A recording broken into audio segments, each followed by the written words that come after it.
շնորհավորում եմ մեզ մայիսյան տոների կապակցությամբ, երկրորդը ողջունում եմ մեր այսօրվա բանախոսներին, որոնց հետ երկար ճանապարհ անցել ենք զինվորական ծառայության ընթացքում եւ գիտենք մեկս մեկի մասին, ով ինչ արժանինքներ ունի, ով ինչ արել հայրենիքի համար եւ այսօր ինչ վիճակի է։ Հարգելի գործընկերներ, հարգելի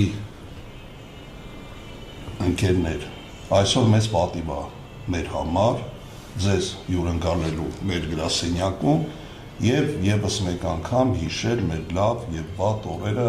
մեր հայրենիքի նվիրված կյանքի այն ամենաեռանդուն տարիներից։